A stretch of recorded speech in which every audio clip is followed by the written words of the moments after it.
Are you one of the parents that say, my kid just isn't interested yet in any of this sex and puberty stuff? I'm ready to talk about sex with my kids, but they just aren't asking any questions about it yet. My kid knows that they can come to me with any question that they have, but they just haven't yet. My child isn't asking me anything about puberty or sex. Should I be worried? Parents, if your child isn't asking you any questions about sex or puberty, there are two ways to think about this and approach it. If you're new here, I'm Kathleen and I make YouTube videos for parents on how to talk about sex and answer sex questions that their child may have. Your child may not be asking you questions because they honestly don't have any questions yet, or they generally aren't curious about it just yet. Most children have a natural curiosity about where babies come from, and some children ask about it earlier than others, and that's why we have averages, the average age that most children will inquire. Let's put this into perspective. The average age that most children ask where do babies come from is around 4 or 5 years old.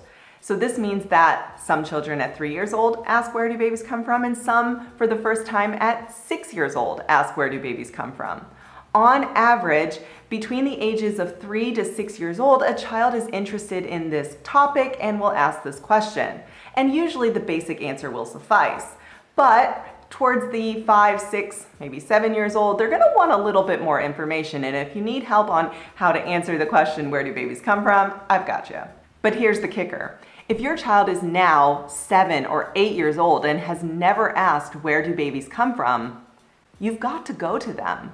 It's great to be aware of the average ages that most kids ask certain questions because it gives you the opportunity to prep for the question with how you would like to answer it, as well as how you want to include your family values in it. Your child may not be asking you a question because you may have unintentionally shut down the lines of communication in the past. For example, your child may have asked you a sex question in the past and you may have responded something like this.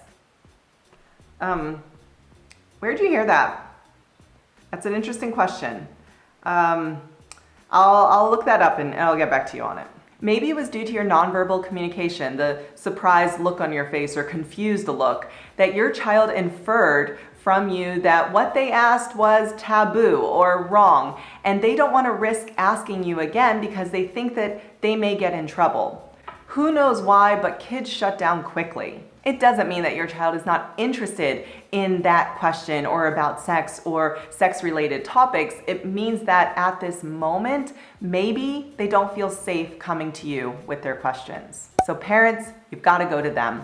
Many parents, including myself, feel more comfortable talking about sexual health topics with their child when we can utilize tools like books that have pictures and diagrams.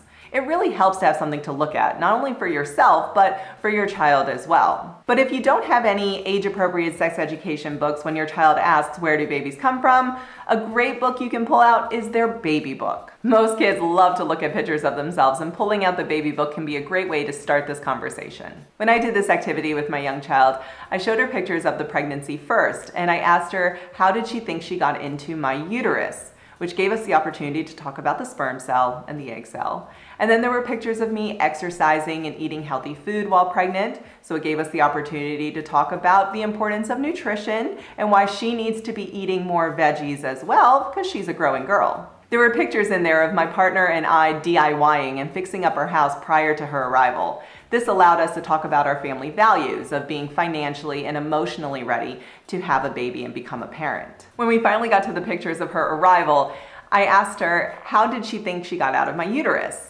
And we were able to have a conversation about C-sections and vaginal delivery. But if you're doing this activity with your 7 or 8-year-old, this can be a great segue into talking about puberty. You can say something to the effect of, one day you may want to become a parent, and one of the ways your body prepares for this is by going through puberty. Everybody goes through puberty, and so will you.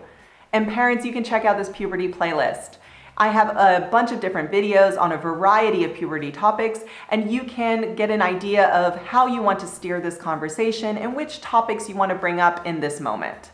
Parents, it's okay if your child's not asking you these questions, but I want you to know that you can go to them and bring up these topics. And by being calm, interested, and excited to talk about sexual health, it shows them that you are truly there for them and want them to be educated and knowledgeable about their body and sexual health. I'm Kathleen, and I'll be back next week with another video. But in the meantime, if you want to join me on one of the socials, Pick your favorite. I'm there having fun during the week, posting parenting tips and responding to comments and building this awesome community of parents who want to become their child's primary sexual health educator.